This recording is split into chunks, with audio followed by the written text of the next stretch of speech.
Adik-adik sekalian, kalian mau sukses, muliakan orang tuamu. Tidak perlulah kau kursus kiri kanan. Muliakan orang tuamu, Allah yang angkat derajatmu. Itu janji Allah. Biar kau sekolah tinggi-tinggi, tapi kau tidak hargai bapakmu, kau hina orang tuamu, bisa jadi kau dapat kerja, tapi kerjaan yang kau dapat makin jauhkan kau dari agama. Bisa jadi perusahaanmu lancar, tapi perusahaanmu justru menyeret kau masuk gampang neraka. Ada orang tidak cerdas, tidak terlalu berkualitas dirinya, tapi dia muliakan orang tuanya, Allah angkat derajatnya. Maka adik-adik,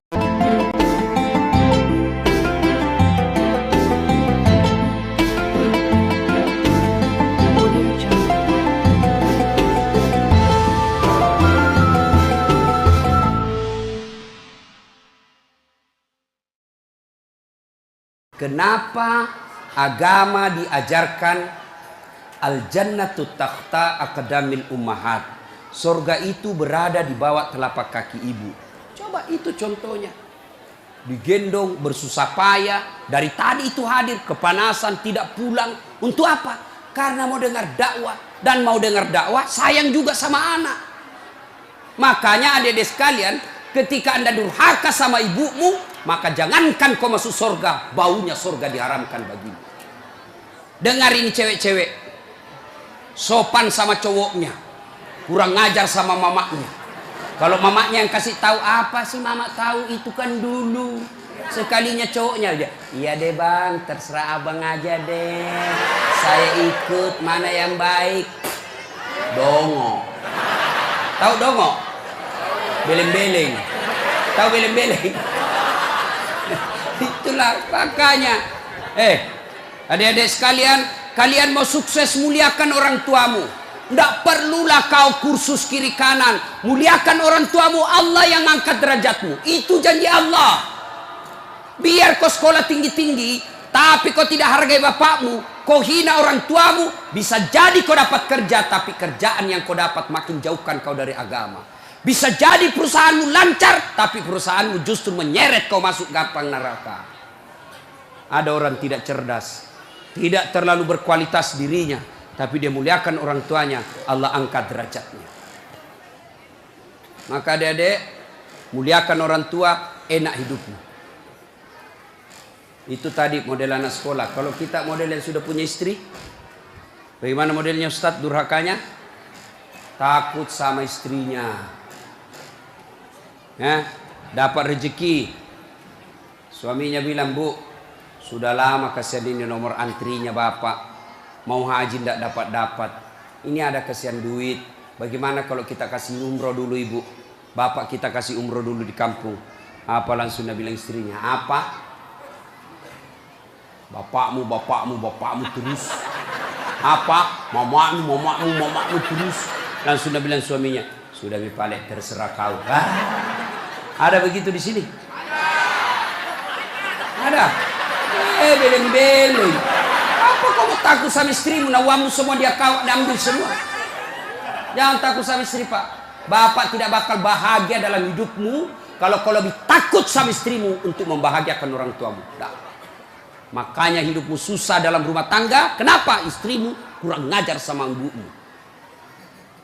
Maka bilang sama istrimu, jangan coba-coba sakiti perasaan ibu saya. Kalau kau lukai perasaan ibu saya bawa kau ke pengadilan agama, saya ceraikan kau baik-baik. Lalu saya bilang sama mamanya, cek istriku di rumah, boleh kau marah-marah sama saya, boleh kau tutup pintu, yang penting tidak kau kunci. Boleh kau lempar kepalaku, yang penting tidak kena. Satu yang tidak boleh, jangan kau pernah hina orang tuaku. Begitu kau hina orang tuaku, wabillahi taufiq wal hidayah, keluar. Begitu deh. Ada di sini takut sama istri? Jangan, Pak. Itu yang membuat ibu juga kalau mau bahagia rumah tanggamu, muliakan mertuamu. Datang mertuamu dari kampung, dari Sulawesi Selatan, hormati. Jangan baru duduk mertua dia bilang, kapan ki pulang, mak? Bawa ini, kasihan itu orang tua kalau dari kampung, naik dari Parepare, turun di pelabuhan barang, bawa ayam 3 ekor. Lepas di terminal 1, nah kejar lagi tuh, bawa pisang, bawa beras, bawa Semua dia bawa, kasihan. Padahal anaknya sudah ada kerjanya di papan, dia bawakan itu. Begitu cintanya orang tua kepada anak. Jadi wajar kalau ibu bapak kurang ajar, tidak akan mendapat berkah dalam hidup. Muliakan orang tua ya. Kalau ada yang tanya-tanya, kenapa hidupku susah selama ini? Tidak usah tanya jalan lain.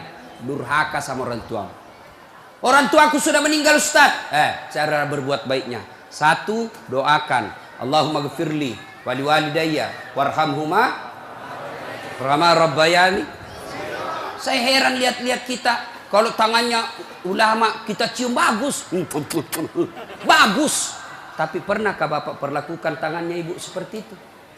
Pernahkah Bapak perlakukan tangannya orang tua? Saya orang lain, belum tentu saya doakan Bapak ikhlas. Doakan saya Ustaz, saya doakan tapi belum tentu saya ikhlas. Kenapa? Saya belum tahu Bapak. Tapi kalau orang tuamu yang doakan kamu, pasti ikhlas. Saya tadi kesini ibu saya telepon. Mak, telo doa nggak mau kak mak? Woi, wali doa aku nak. Saya tidak doakan diriku. Kau selalu kudoakan karena kau selalu jalan. Itu ibu. Kalau suami bu, jangan sampai ibu juga berdosa kepada orang tua gara-gara suami. Jangan sampai bapak-bapak berdosa hanya karena istri. Jangan sampai kalian yang masih kecil durhaka sama orang tuamu, maka hidupmu bakal susah. Muliakan orang tua. Doakan. Allahumma gfirli wali walidayya warhamhuma kama rabbayani shaghira. Sudah itu doa lagi, ya Allah ampuni dosanya orang tuaku kalau sudah meninggal. Terima amalnya, lipat gandakan kebaikannya, lapangkan alam kuburnya. Sudah itu saja. Ada rezeki, sedekah. Ada rezeki, sedekahkan. Saya mau terang kuburnya orang tuaku. Perbaiki sound sistemnya masjid. Terang itu kuburnya.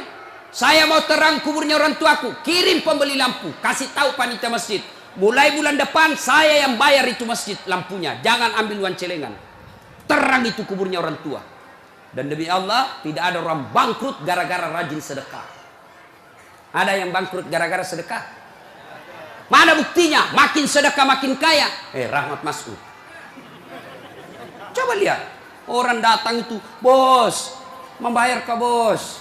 Bos, baju sekolah bos. Bos, istriku melahirkan. Bos, terbakar anuku. Bantu. Tapi mana ada yang bangkrut kalau rajin sedekah? Tidak ada pak. Kenapa bapak ibu miskin? Karena selalu minta-minta. Berhenti minta-minta, Allah kasih kau kaya. Sedekah. Saya tidak bisa sedekah dengan duit. Sedekah kau dengan tenagamu. Saya tidak bisa sedekah banyak-banyak. Sedekah dengan apa? Lihat itu masjid. Oh, sudah kotor anunya. Apa namanya itu? Kudungnya.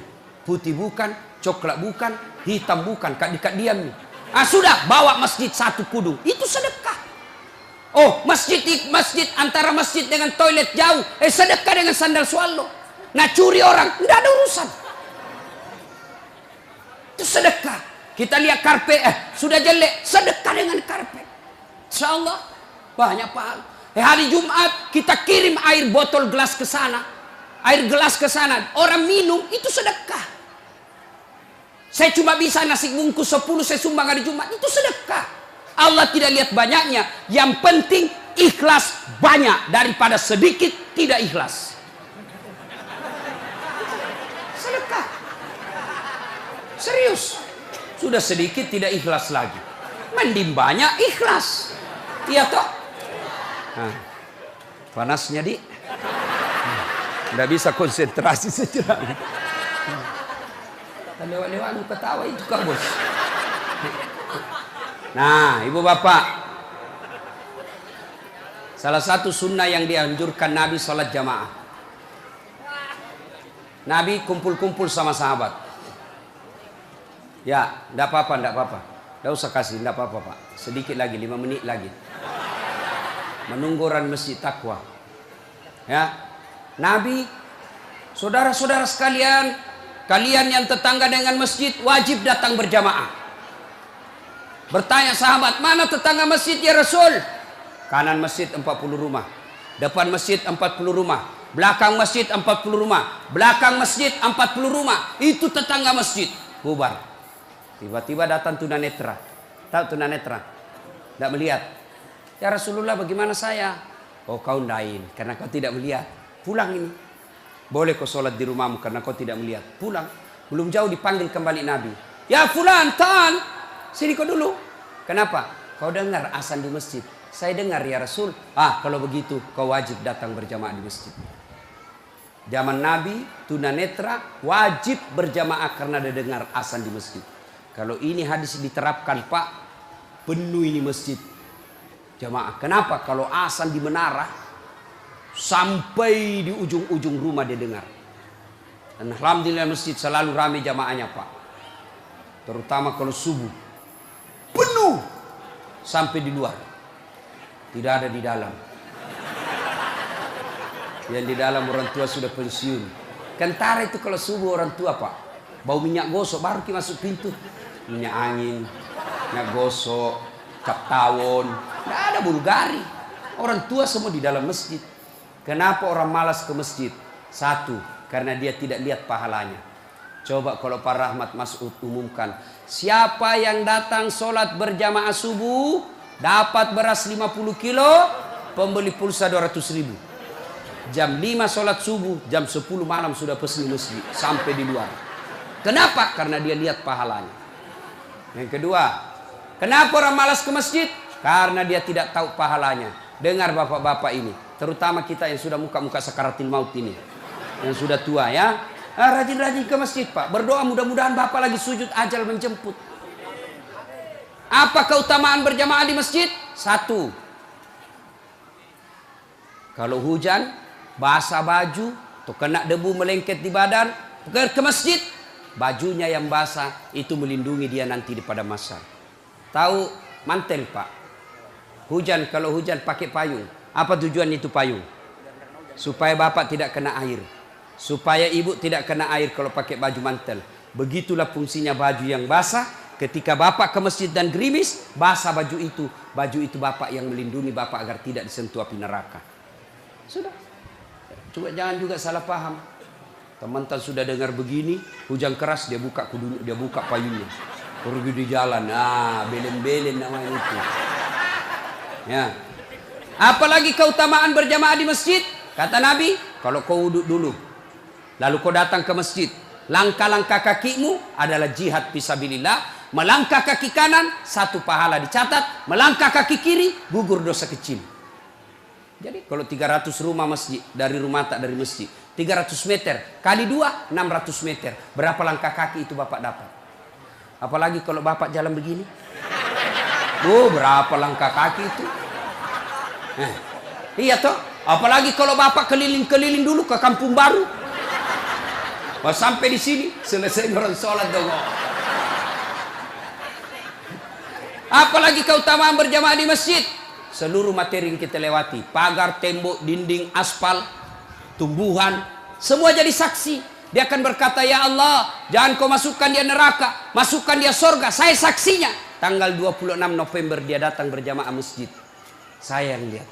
Itulah sebabnya kalau kita sholat jamaah, kalau kita datang ke masjid, setiap kita sholat sunnah di masjid, 2 rakaat pindah lagi.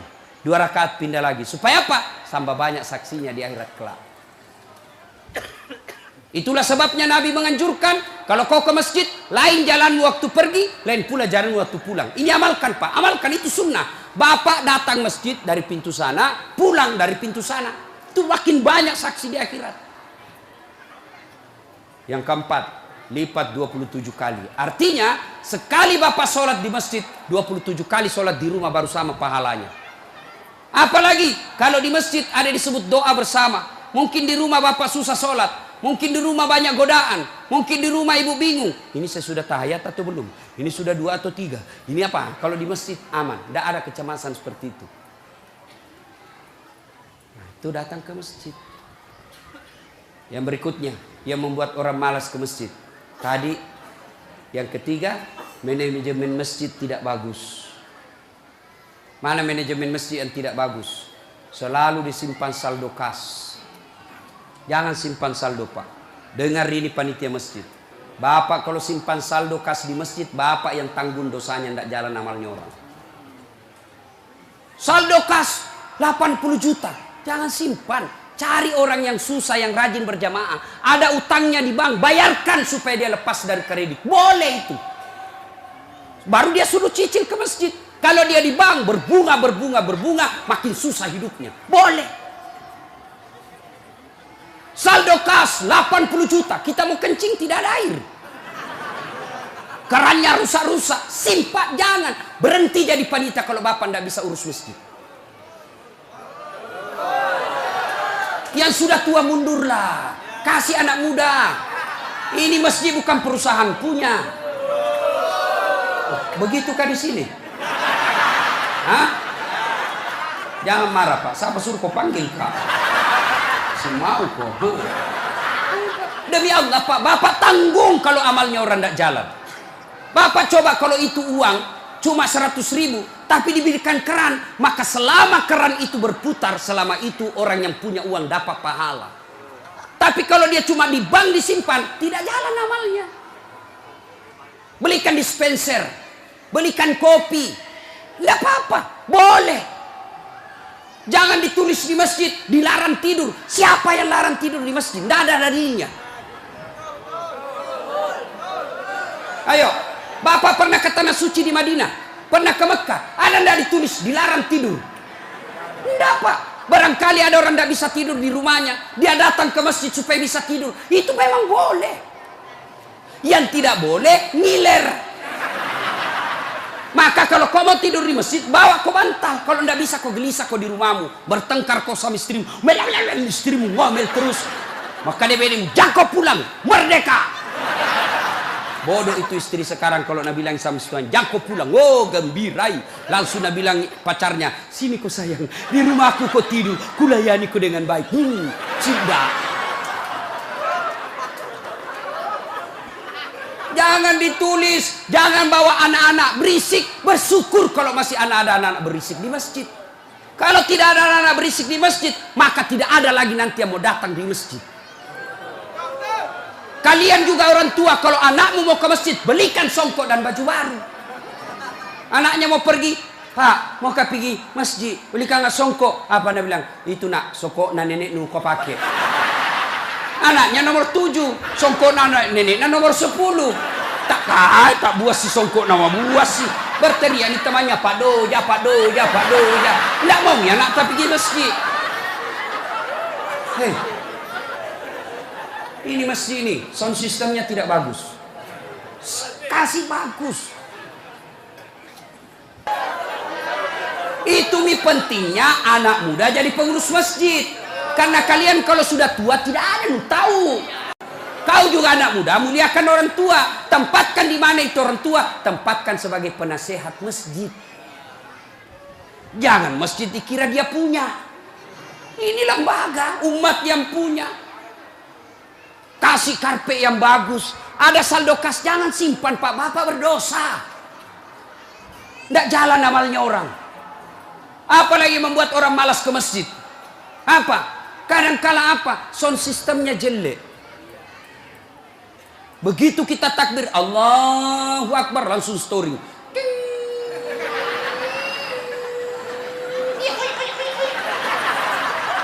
Mau perbaiki, sudah makin takbir, terpaksa si tangan ki.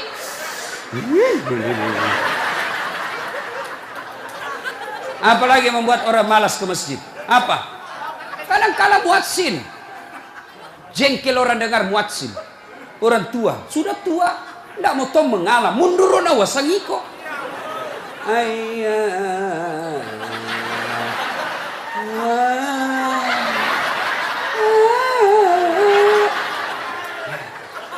Namun ada iya siro tomato, iya siro.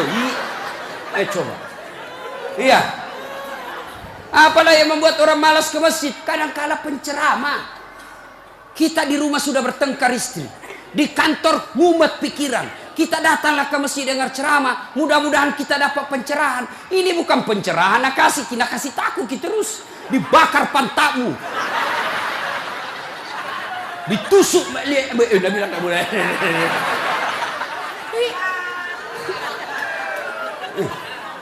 Iya, apalagi yang kasih malas orang ke masjid. Kadang-kala apa? Imam. Ada juga imam suka sekali baca panjang. Tidak tahu juga apa nak baca. Nagaret memi. Dolin. Al-Fatihah paling nak baca.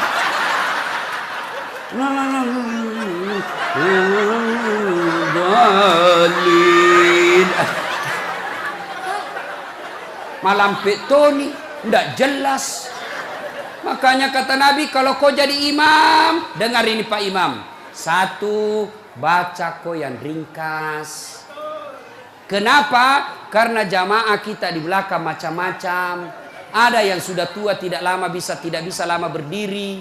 Ada anak muda yang baru datang, tidak senang yang lama-lama. Pulang di masjid, enak sembahyang di masjid. Ampun Ma Ustaz. Kenapa? Dia bilang itu mesti aliran sesat. Kenapa aliran sesat? Dari sembahyang subuh 3 rakaat. Bukan 3 rakaat, sujud tilawah nama itu dong. Makanya tuh imam sebelum kau takbir jelaskan dulu jamaahmu. Adik-adik, ini kita sujud tilawah. Sunnah malam Jumat membaca surah As-Sajdah. Pada rakaat kesekian kita harus sujud. Ini bukan 3 rakaat, tapi karena Allah perintah ayat itu dibaca sujud. Jelaskan. Yang sulit, aliran apa ini? Kenapa 3 rakaat? Enggak, kau yang dongo.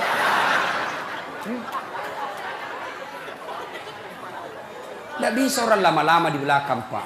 Mungkin ada orang mati yang ya karena dia tobat usia senja, tidak bisa lama kasih berdiri. Batena musessa, nak kena naik lagi kepalanya, belum bisa selesai. Nah ular, malam itu jatuh lagi, naik ular lagi. Ada barangkali di dalam jamaah Satpol PP yang pakai sepatu baru. Lama ku baca, nah lupa simpan baik-baik sepatunya. Pasti dia hilang di sepatu. Bapak imam sesat. Maka pasti dia tidak khusyuk. Ada barangkali juga ibu-ibu yang sekali kentut sudah makan pete.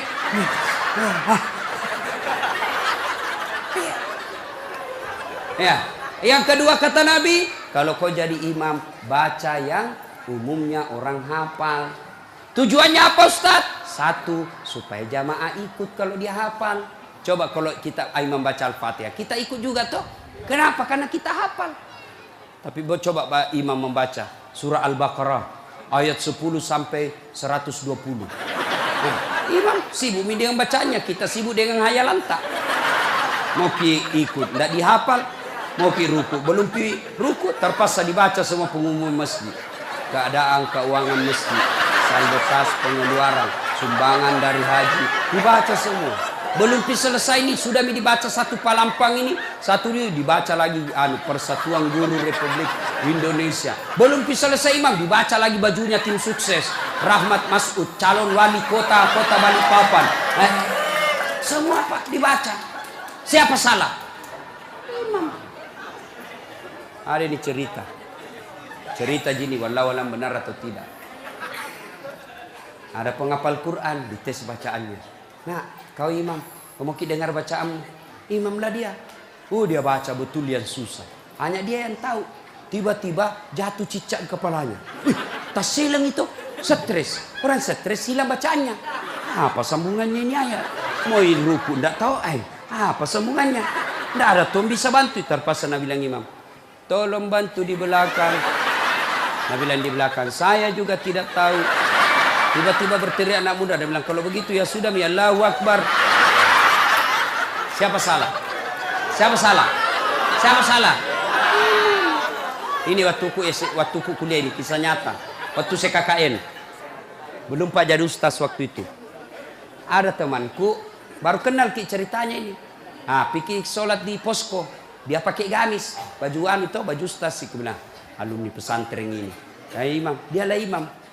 Al-Fatihah lancar. Begitu dia baca Al-Kafirun, aku bilang macam apa? Macam apa ini? Wala antum abiduna ma a'bud, wala ana abidum ma abattum, wala antum abiduna ma a'bud, wala ana abidum ma, wala antum abid, wala ana. Jengkel temanku yang anak fakultas sastra. Langsung teriak, Nabi bilang, "Oi, kenapa itu tak putar-putar tidak mau sampai?" Nabi bilang, ini imam, ilmi juga kupikir. Kacau sholat. Siapa salah? Siapa salah? Ini waktu ku SD di kampung, sembahyang asar. Bih, sujud Pak Imam lama sekali. Apa ini imam lama sekali sujud? Tiba-tiba ada temanku nangkak kepalanya, sembahyang asar tuh. Dan setelah, wih, tidak ada imam.